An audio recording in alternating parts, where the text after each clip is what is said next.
성도 여러분, 혹시 할레드 호세인이라는 분을 아십니까? 그는 아프가니스탄 출신의 미국인으로 내과 의사이면서 동시에 소설가로 활동하고 있는 분입니다. 그는 조국 아프가니스탄의 역사를 배경으로 몇 권의 소설을 썼습니다. 출간된 책마다 베스트셀러가 되었습니다. 2003년 5월 29일 미국에서 발행된 할레드 호세이니의 첫 번째 장편 소설은 연을 쫓는 아이입니다. 2007년에 이 소설이 영화로도 만들어졌는데요. 그 영화 제목도 역시 연을 쫓는 아이입니다. 이 소설의 내용을 간단히 설명드리자면 다음과 같습니다. 소설에 아미르와 하산이라는 두 아이가 나옵니다. 근데 아미르는 유복한 집에서 태어난 소년이고 하산은 그 집 하인의 아들로 태어났습니다. 이 둘은 신분을 떠나 어릴 때부터 아주 절친한 친구로 지냅니다. 아미르가 12살 되던 해 겨울, 이 아미르는 연 싸움 대회에서 날아가는 연 있죠, 하늘에. 그 연 싸움 대회에서 우승해서 아버지에게 칭찬과 인정을 받고 싶었습니다. 아미르는 친구 핫산의 도움으로 연 싸움 대회에서 우승을 하게 됩니다. 핫산은 이렇게 말합니다. 내가 원하면 1000번이라도 달려가서 연을 찾아올 수 있다. 이렇게 말합니다. 그리고 마지막 우승에서 잘린 연을 쫓아 거리로 뛰어나갑니다. 마지막 잘린 연은 의미가 큰 연입니다. 그것은 승리의 상징이었기 때문입니다. 그러나 오랫동안 기다려도 핫산은 돌아오지 않습니다. 핫산을 찾으러 나간 아미르는 불량배인 이세프 일당들에게 이 성폭행을 당하는 핫산을 보게 됩니다. 그러나 아무 도움도 주지 못하고 그저 숨어서 지켜만 보고 있었습니다. 자, 그 일이 있은 후에 아미르는 양심의 가책을 느껴서 핫산을 보기를 괴로워합니다. 핫산을 구해주지 못한 이 죄책감은 점점 증오로 변질되어버리고 말았습니다. 아미르는 아버지가 이해할 수 없을 정도로 핫산을 잘 대해주는 모습을 보고 핫산을 미워하기 시작합니다. 이런 아버지와 핫산을 떼어놓기 위해서 결국 핫산을 도둑놈으로 몰아세우는 잘못을 저지르게 됩니다. 주인집 아들 아미르가 아버지에게 이렇게 일러 바칩니다. 아버지, 하인의 아들 핫산이 아빠의 황금 시계를 훔쳤어요. 제가 시계를 숨겨놓고 이렇게 일을 벌인 것입니다. 결국 핫산 가족은 이 일로 인해서 집에서 내쫓기게 됩니다. 저자는 이 책에서 도둑질에 대해서 말하고 있습니다. 아미르의 아버지가 아들 아미르에게 이렇게 말하는 말을 인용합니다. 이 세상에 죄악이란 단 하나뿐이란다. 다른 사람의 소중한 것을 훔치는 거란다. 세상에는 오직 하나의 죄뿐인데 그것은 도둑질이다. 나머지는 다 도둑질이 변형된 것이다. 이렇게 말합니다. 누군가를 죽이면 그의 생명을 훔치는 것이고 또 거짓말은 진실을 알아야 할 누군가의 권리를 훔치는 도둑질이다. 그러니까 우리가 알고 있는 모든 죄의 그 뿌리가 도둑질이다. 이렇게 말하는 것입니다. 저자는 그렇게 말을 하고 있습니다. 자, 모든 죄의 뿌리가 도둑질이고 나머지 죄는 다 그 도둑질에 변형된 것이다. 이런 주장은 어느 정도 설득력이 있다고 생각합니다. 그러나 성경 말씀은 다르게 말씀하고 있습니다. 모든 죄의 근원은 바로 우상숭배라 이렇게 말씀하고 있습니다. 도둑질이나 다른 모든 죄들이 결국 이 우상숭배의 결과로 나타나는 죄라고 말씀하고 있습니다. 우상숭배를 사전적으로 찾아보면은 다음과 같습니다. 물질적인 것이 초자연적인 존재의 힘을 가지고 있다고 생각하여서 숭배의 대상으로 믿거나 추앙하는 일을 말한다. 그래서 나무나 돌, 뼈 등의 자연물을 가지고 이 초자연적 존재의 형태를 만들어서 그것을 상징하는 형태로 만들어 섬기는 것을 우상숭배라고 하는데 이러한 행위가 세계의 거의 모든 민족 문화에서 찾아볼 수 있다. 이렇게 정의하고 있습니다. 그러나 성경에서 말씀하는 우상숭배의 의미는 그보다 더 본질적인 면에서 아주 구체적이고 명확하게 묘사되어 있습니다. 특히 우리가 십계명이라고 우리가 알고 있는 오늘 본문 말씀의 1계명과 2계명에서는 우상숭배가 무엇인지를 분명하게 설명합니다. 십계명은 출애굽기 20장과 신명기 5장에 나오죠. 1계명과 2계명이 바로 그 우상숭배에 관한 것입니다. 1계명은 너는 내 앞에 다른 신들을 두지 마라 이렇게 말씀하셨고, 2계명은 너는 너를 위하여 새긴 우상을 어떠한 형상도 만들지 말라 이렇게 말씀하셨습니다. 여러분, 우리가 보통 우상이라고 하면은 뭐 나무나 돌 또는 금속으로 만든 인형이나 또는 어떤 형상을 생각할 수가 있습니다. 물론 지금도 그러한 형상을 만들어서 섬기고 절하는 어리석은 사람들을 우리가 볼 수가 있습니다. 그러한 우상의 형상물을 만드는 것도 심각한 죄이지만, 우상 숭배의 근본적인 문제를 말한다면 첫 번째는 여호와 하나님 외에 다른 신을 두는 것을 우상 숭배라고 말합니다. 그리고 두 번째는 눈에 보이지 않는 하나님 대신에 눈에 보이는 다른 형상물을 만들어서 그것을 절하고 섬기는 것을 우상 숭배라고 말합니다. 현대는 과학 문명 시대죠. 그래서 그런 형상들을 만들어서 절하고 섬기는 사람이 이전보다 적어졌고, 그런 형태의 우상 숭배는 줄어들었다고 생각해도 틀린 말은 아닙니다. 그러나 구약 시대에 이 우상을 만들어서 섬기던 사람들의 근본 마음의 동기가 무엇이었습니까? 그것은 그들이 하나님을 믿지 않았다는 거예요. 또 하나님을 믿어도 하나님을 온전히 믿지 않고 한눈을 팔았다는 것입니다. 그러니까 두 마음을 품었다는 것입니다. 한쪽으로는 하나님도 믿고 또 한쪽으로는 우상도 섬기고, 이렇게 두 마음을 품는 것이 우상 숭배의 시작인 것입니다. 그래서 우상 숭배를 뭐라고 표현했어요? 성경에서는 영적인 간음이다 이렇게 말하는 것입니다. 구약 시대에는 성경을 읽어보면 이방 민족들이 저마다 자기들의 수호신을 가지고 있었습니다. 그들은 돌이나 나무로, 때로는 청동으로 자기들의 신들의 형상을 만들어서 때로는 집 한 구석에다가 놓고 섬겼고, 또는 아예 옷 소매에다가 놓고 품에다 놓고 가지고 다녔습니다. 이스라엘 민족들은 이러한 주위의 이방 민족들을 볼 때마다 항상 유혹을 받았습니다. 왜 우리에게는 저들처럼 눈에 보이는 신의 형상이 없는 것일까? 네, 그렇죠. 그리고 또 이렇게 생각을 했습니다. 왜 우상을 숭배하는 저 사람들이 저렇게 잘 먹고 잘 사는 것이냐? 우상을 숭배하면 하나님 말씀대로 당장에 멸망을 해야 될 텐데 오히려 내가 보기에는 더 잘 먹고 잘 사는 것 같아요. 이렇게 이스라엘 백성들을 생각했습니다. 그것은 지금도 마찬가지예요. 성도들이 믿는 하나님은 눈에 보이시지 않습니다. 하나님께서는 눈에 보이시지 않으시지만 말씀하시는 하나님이십니다. 우리는 하나님의 그 말씀을 믿고 의지하면서 살아가는 것입니다. 그게 신앙입니다. 그러나 성도가 때때로 세상을 바라보는 경우가 있습니다. 하나님을 믿지 않는 사람들이 잘 먹고 잘 사는 것을 보게 됩니다. 불의를 저지르고 남을 불행하게 만들면서도 벌받지 않는 것 같습니다.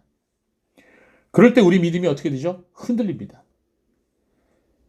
그리고 세상을 기웃거리게 됩니다. 나도 저 사람들처럼 한번 세상적으로 한번 살아볼까? 이렇게 생각을 하고 유혹을 받게 되는 것입니다.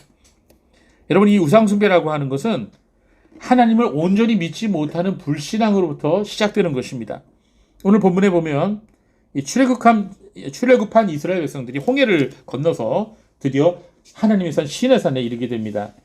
하나님의 사람 모세는 시내산에 올라가서 하나님께서 이스라엘 백성에게 주시는 십계명과 율법의 말씀을 받기 위해서 40주야를 하나님 앞에서 기도하면서 기다리게 됩니다.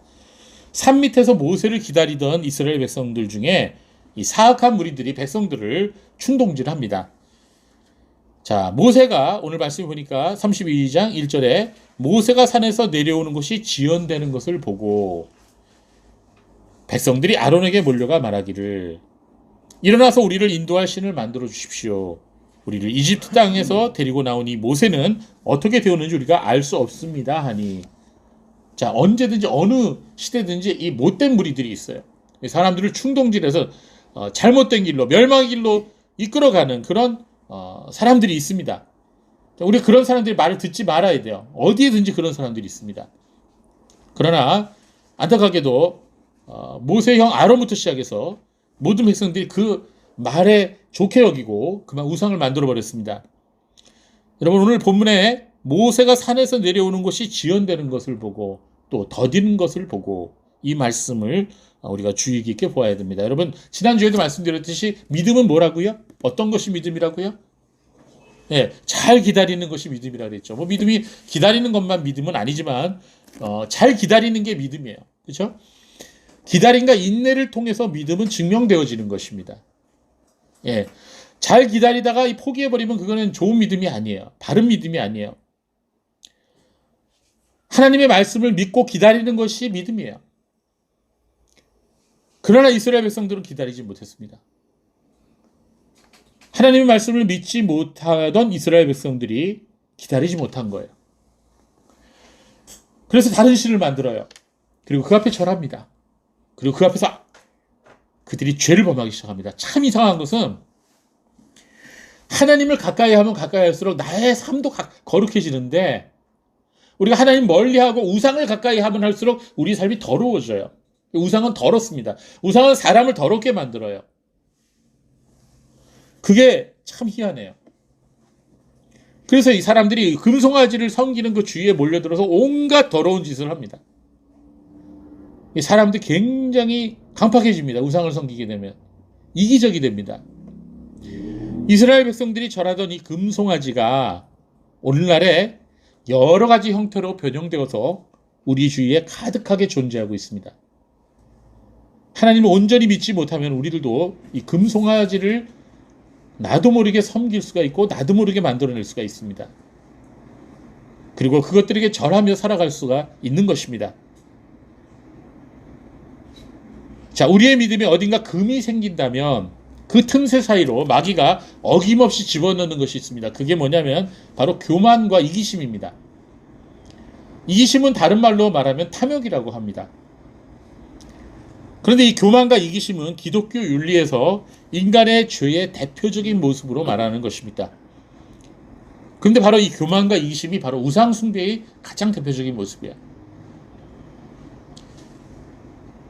그렇습니다. 이 교만이라고 하는 것은 우상 숭배의 가장 대표적인 형태입니다. 왜 그럴까요? 교만이란 자기 스스로를 높이는 거죠. 내 자신을 높이는 게 교만이거든요. 내 자신이 높아지기 원하는 거예요. 그 심지어는 하나님께서 받으셔야 할 영광도 내가 가로챕니다. 하나님의 일을 한다는 사람들이 그런 실수를 많이 범하죠. 이것이 뭡니까? 자기를 스스로 높이는 거, 이게 전형적인 마귀의 본성이에요. 이사야 14장 12절에서 14절에 하나님께서는 이 마귀가 어떻게 타락했는지 그 타락의 모습을 보여주고 있습니다. 너 아침의 아들 계명성이여 어찌 그리 하늘에서 떨어졌으며 너 열국을 엎은 자여 어찌 그리 땅에 찍혔는가. 네가 내 마음에 이르기를 내가 하늘에 올라 하나님의 뭇별 위에 내 자리를 높이리라. 내가 북극지폐의 산 위에 올라가 앉으리라. 가장 높은 구름에 올라가 지극히 높은 이와 같아지리라 하는도다. 지극히 높은 이가 누구세요? 하나님 아닙니까? 하나님하고 견주어서 높아진다는 그런 꿈을 가지고 있는 거예요. 이게 마귀의 본성이에요. 마귀가 자신을 스스로 높여서 하나님의 자리에 오르려고 한 것 같이 마귀를 따르는 사람도 결국 자기 자신을 스스로 높이려고 합니다. 사람이 교만에 빠지게 되면 어떻게 되죠? 자기 중심적이 됩니다. 자기 중심적이라고 하는 말은 무슨 의미입니까? 다른 사람을 배려하지 않는다는 거예요. 다른 사람을 돌아보지 못해요. 그 감각이 점점 무뎌집니다. 내가 한 말이, 내가 하는 행동이 다른 사람에게 어떻게 영향을 미칠까는 관심이 없어요. 다른 사람이 어떻게 되든지 간에 죽든 살든 뭐 어떻게 되든 간에 자신의 목적과 욕심을 이루기 위해 수단과 방법을 가리지 않게 되는 것. 이게 바로 교만한 사람의 모습인 것입니다. 이게 바로 전형적인 우상숭배의 모습이에요. 하나님이 계셔야 할 자리에 자기 자신을 앉혀놓는 것입니다. 독재자들이나 권력자들만이 교만에 빠지게 되는 게 아닙니다. 누구나 다 이 교만의 죄에 빠지게 될 수 있는 것입니다. 어떤 사람은 사이비교주가 되어서 많은 사람들을 미혹해서 권세와 재물을 강탈하고 움켜쥡니다. 그리고 그 추종자들을 지옥으로 끌고 갑니다. 어떤 사람은 기업의 총수가 되어서 목이 고다지고 불법을 저지르면서까지 많은 돈을 자신을 위해서 끌어모읍니다. 어떤 사람은 큰 교회를 목회하면서 자신의 이름을 알리고 이런저런 감투를 쓰는 일에 소중한 교인들의 헌금을 함부로 사용하고 심지어는 자기 아들에게 물려줍니다. 마치 기업의 총수처럼 행동합니다. 어째 그런 사람들만 교만의 늪에 교만의 죄에 빠져 있다고 말할 수가 있을까요? 사회 곳곳에서 갑질하고 돌아다니는 수많은 사람들의 마음속에도 그런 죄가 있습니다. 사촌이 땅을 사면 어떻다고요? 네, 배가 아프다고. 오늘 배 아프신 분 있으세요? 다른 사람이 잘 되는 것을 시기하고 질투하고 사람들이 내 자신을 알아주지 않는다고 불평하면서 살아가는 한 개인의 마음속에도 이런 교만의 죄가 있는 것은 아닌가요? 결국 평범한 사람도 권세가 주어지고 기회가 주어지면 그런 사람들하고 똑같이 욕심을 부릴 수밖에 없는 것입니다. 모습은 형형색색이지만 다 그 뿌리는 다 교만인 것입니다. 잠언 16장 5절에 무릇 마음이 교만한 자를 여호와께서 미워하시나니 피차 손을 잡을지라도 벌을 면치 못하리라. 자, 하나님께서 가장 싫어하시는 죄가 우상숭배인데 그 우상숭배에 버금가게 하나님 싫어하시는 게 교만이거든요. 왜? 그 뿌리가 같기 때문이에요. 교만의 죄가 다른 어떤 죄악보다 치명적인 이유는 이 교만의 죄악은 자각 증상이 거의 나타나지 않으면서 모든 죄악의 우두머리 노릇을 하기 때문인 것입니다. 그래서 교만의 죄는 자기 스스로를 가장하고 속이기도 합니다. 때로는 겸손을 가장하고 경건을 가장하기도 하고 지식으로 위장하기도 하고 또 연약함으로 위장하기도 합니다. 또 열심으로 위장하기도 하고 봉사와 헌신으로 위장하기도 해요. 위장의 천재예요. 교만은 도덕과 정의, 하나님을 향한 열심으로 교리와 신학에 대한 자랑으로 다른 사람에 대한 우월감으로도 나타날 수가 있어요. 참으로 교만은 만능의 죄이고 죄악의 여왕이에요. 모든 죄를 능가하는 아주 치명적인 도구를 품고 있는 게 바로 이 교만입니다. 그렇기 때문에 사탄은 이 교만한 사람을 너무너무 좋아해. 교만이야, 넌 나의 친구로다 이래요. 그래서 사탄이 지금 찾아다니는 사람은 어떤 사람이냐? 사탄이 찾아다니는 사람은 못생긴 사람을 찾는 것도 아니고 못 배운 사람을 찾는 것도 아니고 사탄은 교만한 사람을 찾아요. 그 사람을 통해서 역사하면 너무너무 효과적이거든요. 그래서 이 교만이라는 도구를 통해 교회를 싸움과 다툼의 장소로 만들고 천사를 타락하게 만들고 성도들을 괴물 같은 자로 만듭니다. 그러니 교만은 다른 어떤 죄보다 가장 세밀하게 매일 매순간 살펴야 하는 것입니다. 내 안에서도 이 교만의 싹이 자라지 못하도록 해야만 하는 것입니다. 그렇게 해도 시간이 지나면 어느덧 내 안에 교만이 싹 트고 있는 것을 쉽게 발견할 수가 있습니다. 무엇보다도 이 교만이라고 하는 것은 자신이 잘 못 봐요. 그런데 남은 볼 수 있어요. 내가 못 보는 교만을 남이 보기는 더 쉽습니다. 그렇기 때문에 성도들은 이 서로를 건면해주고 서로를 위해서 기도해줘야 돼요.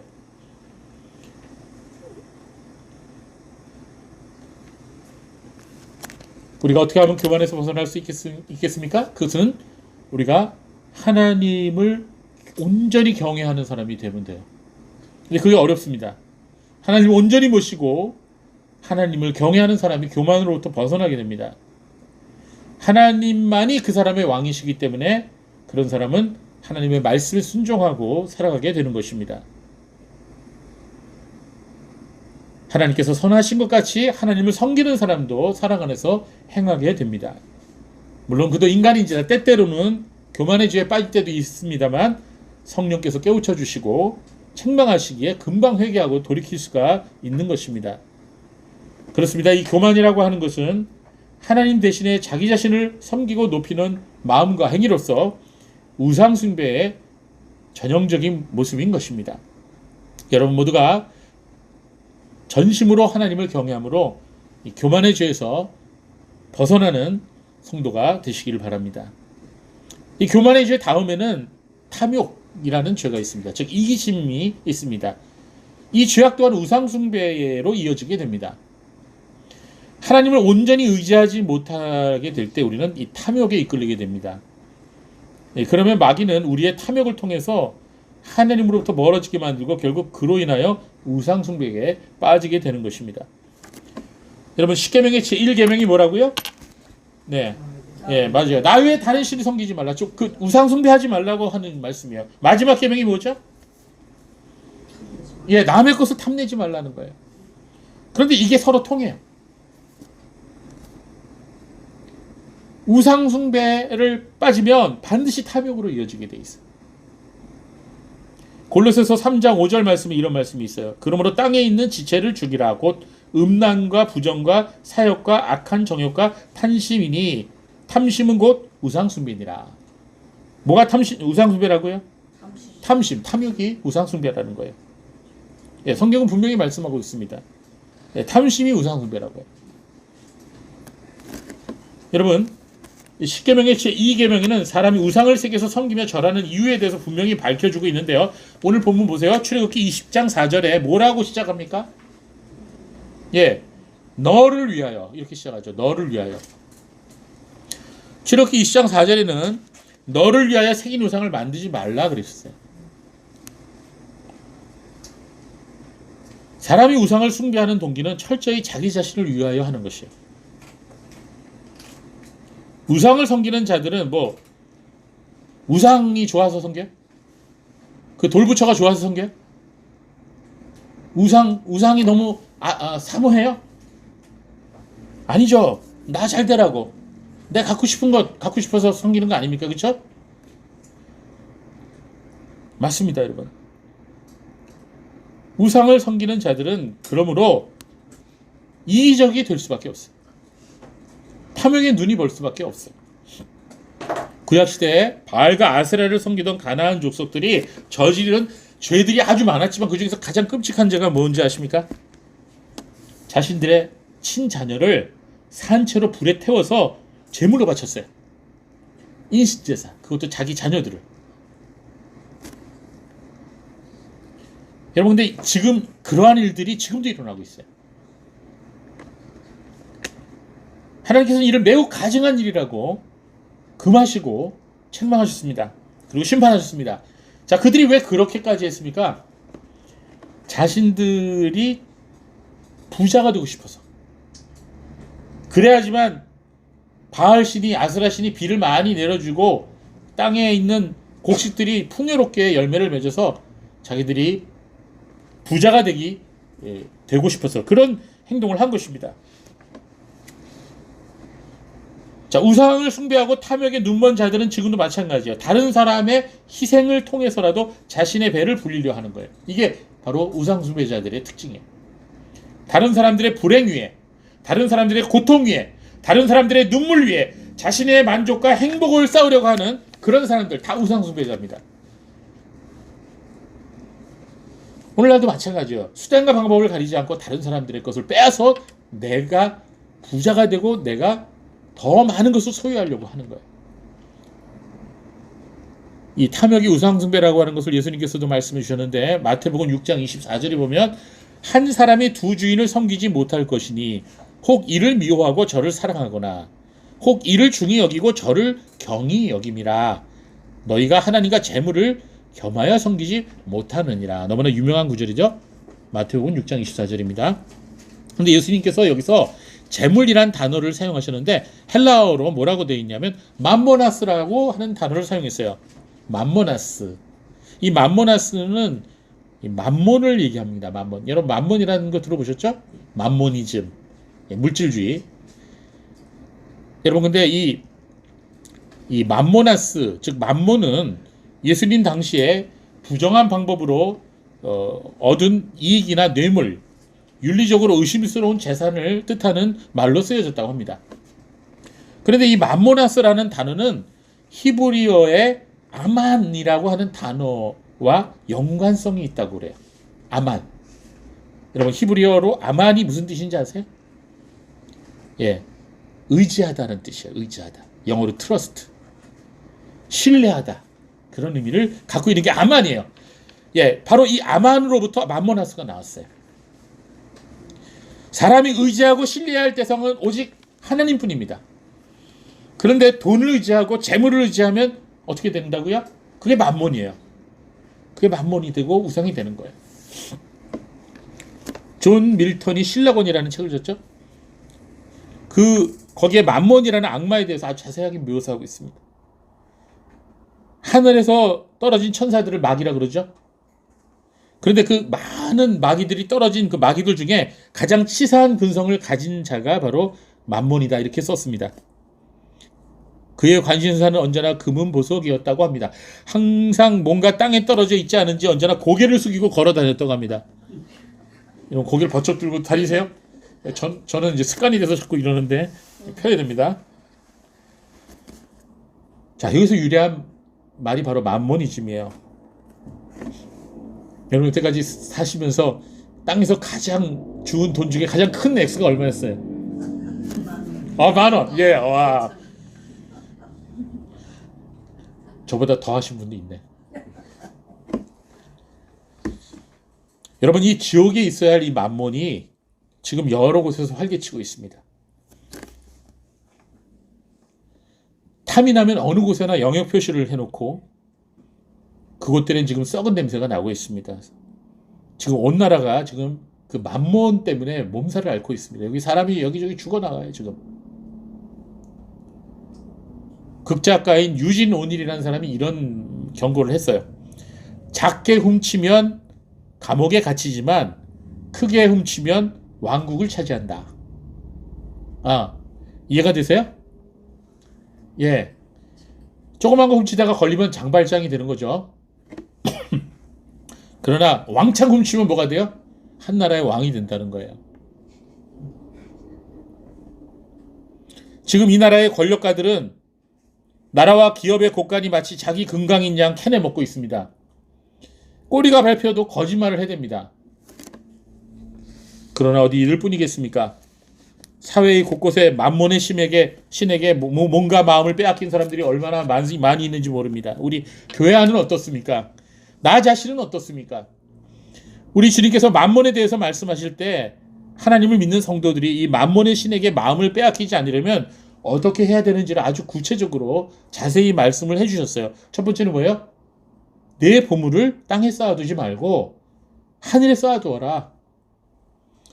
너희 보물을 너희를 위하여, 여기도 너희를 위하여야, 너희를 위하여. 사람은 자기를 위하는 건 나쁜 거 아닙니다. 자기를 위하여죠. 너희를 위하여 보물을 땅에 쌓아두지 말라는 거예요. 거기는 종과 동록이 해하며 도둑이 구멍을 뚫고 도둑질하느니라. 오직 너희를 위하여, 예수님이 또 말씀하셨어요. 너희를 위하여 보물을 하늘에 쌓아두어라. 거기는 좀이나 등록이 해하지 못하고 도둑이 구멍을 뚫지도 못하고 도둑질도 못하느니라. 내 보물이 있는 그곳에는 내 마음도 있느니라. 여러분 보물을 하늘에 쌓아둔다는 말이 무슨 뜻인지는 여러분이 생각을 잘 하셔요. 하나님께서 여러분의 상황에 맞게끔 여러분에게 알게 하실 겁니다. 저도 마찬가지예요. 보물을 사랑하지 말라는 거예요. 세상의 것을. 하나님을 사랑하는 얘기예요. 이 말을 쉽게 얘기하자면. 그리고 또 하나 얘기해 주십니다. 우리가 맘모니즘에 빠지지 않기 위해서 가져야 할 마음 자세는 첫 번째는 보물을 땅에 쌓아두지 말고 하늘에 쌓아두라는 거고, 두 번째는 뭐예요? 내일 일을 위하여 염려하지 말라는 거예요. 내일 일을 위하여 염려하지 마라. 이게 굉장히 중요한 영적인 법칙입니다. 사실 저도 잘 못 지켜요. 이번 주에도 이것 때문에 여러 번 넘어졌어요. 내일을 위하여 염려하지 말아야 되는데 내일 일에 무슨 일이 벌어질까 걱정. 예수님께서 마태복음 6장 25절부터 34절까지 너무너무 귀한 말씀을 주셨는데 아무리 시간이 가도 이건 한번 읽어야 되겠어. 그렇죠? 6장 25절 34절 한번 피십시다. 마태복음 여러분이 너무 잘 아는 말씀이지만 100번을 읽어도 부족합니다. 마태복음 6장 25절에서 34절 말씀. 자, 우리가 어떻게 하면 맘모니즘에 빠지지 않을까? 어떻게 하면 우리가 재물을 우상숭배하지 않을까?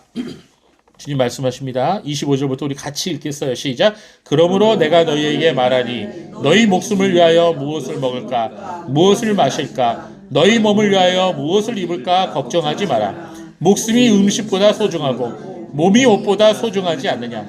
공중의 새들을 보아라. 그것들은 씨를 뿌리지도 않고 거두지도 않으며 곡간에 모아들이지도 않는다.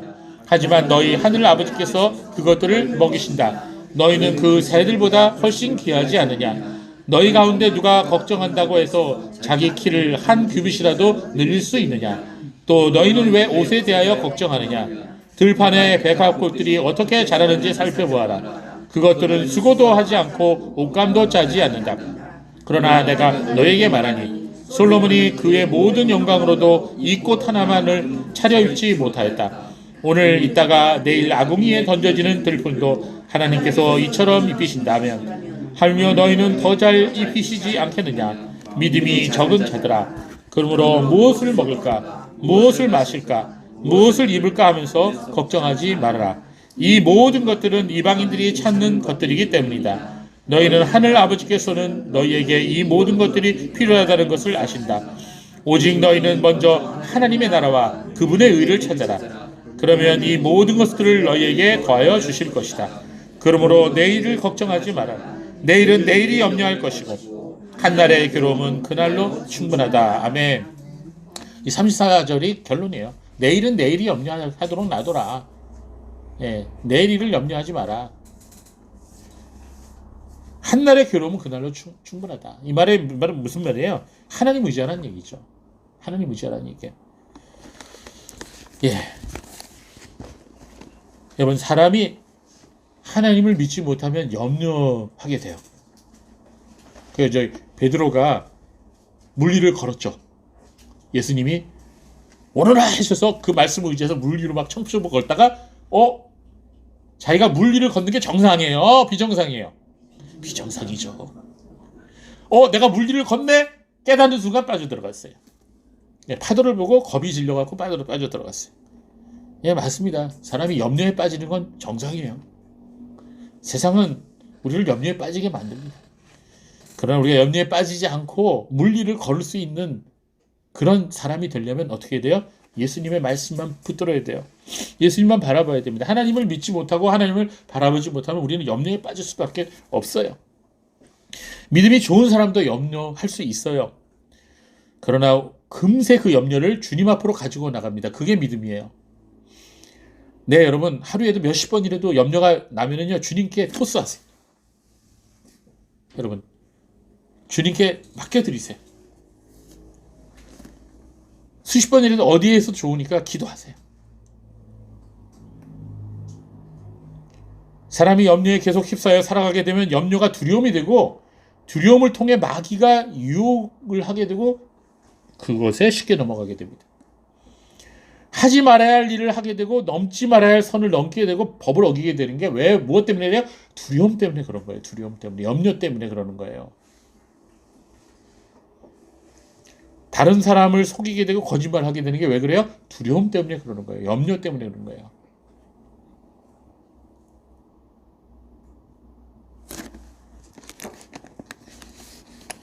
어떤 사람이 저한테 이런 말을 하더라고요. 노후 준비를 하셨습니까, 목사님? 그래요. 그래서 아닌데요. 노후 준비가 하나도 없는데요. 국민연금이고 뭐 총회연금이고 다 깨먹어버렸어요. 어떻게 사시려고요?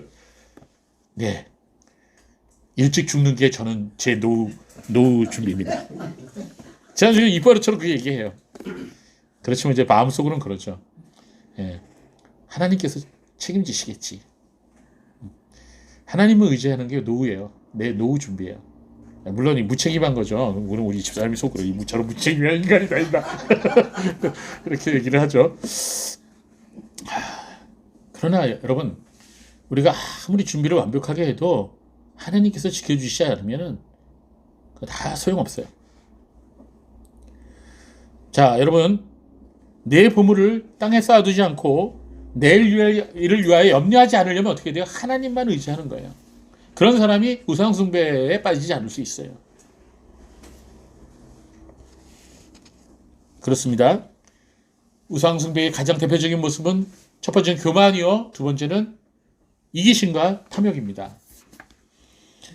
세상 사람들은 하나님을 믿지 않습니다. 그렇기 때문에 점집을 찾아가고 무당을 불러서 구슬하고 조상신에게 복을 빌기도 하고 부족을 여기저기 붙이고 다니고 우상을 숭배하고 거기에 많은 돈을 바칩니다. 하나님을 믿지 않고 교만과 탐욕에 빠져 살아가게 됩니다. 이 모든 것이 우상 숭배인 것을 우리는 알아야 합니다. 하나님을 의지하지 않을 때 우리 마음속에 우상 숭배가 독버섯처럼 자라게 되고 내 자신이 자기 중심적으로 인생을 살아가게 되는 것입니다. 사람이 탐욕과 이기심으로 살아가게 되면 마음이 강팍해져요. 여유가 없어요. 사랑이 식어져요. 하나님으로부터 멀어지게 됩니다. 그 결과는 어떻게 됩니까? 인생 망하는 거예요. 우리 안에도 그 옛날 시내산 안에서 번쩍이며 세워졌던 금송아지 우상이 있지 않는지를 다시 한번 우리는 살펴봐야 합니다. 여러분, 저는 이 표현을 굉장히 자주 하게 됩니다. 하나님과 나 사이에 그 아무것도 세워놓지 마십시오. 하나님과 나 사이에 그 어떠한 것도 세워놓지 마십시오. 그렇지 않으면 정신 못 차리는 사이에 우리 자신도 우상 숭배에 빠질 수가 있습니다. 하나님만 의지하십시오. 하나님만 바라보십시오. 그것이 참 신앙입니다. 죽으면 죽으리라. 이게 참 신앙입니다. 지금 정말 어렵습니다. 앞으로 더 어려운 시기가 될 수도 있어요. 그러나 이러한 때일수록 진정한 믿음을 필요로 합니다. 하나님을 의지하는 자는 교만과 이기심으로부터 탐욕으로부터 벗어날 수 있습니다. 그래서 우리가 자주 보는 말씀 다시 여러분하고 함께 우리가 읽고 오늘 말씀을 마치려고 합니다. 히브리서 13장 오랜만에 보죠. 5절 6절 말씀 우리 같이 큰 소리로 같이 읽고 우리 오늘 말씀을 마치도록 하겠습니다. 히브리서 13장 5절 6절 말씀입니다. 찾으셨죠? 예, 360쪽이에요. 시작. 돈을 사랑하지 말고 있는 바를 족하게 여겨라. 그분께서 친히 내가 결코 너를 떠나지도 않고 결코 너를 버리지도 않겠다라고 말씀하셨기 때문이다. 그러므로 우리가 담대하게 말하는데 주님은 나를 돕는 분이시니 나는 두려워하지 않을 것이다. 사람이 나에게 어떻게 하겠느냐 하였다. 아멘. 기도하겠습니다.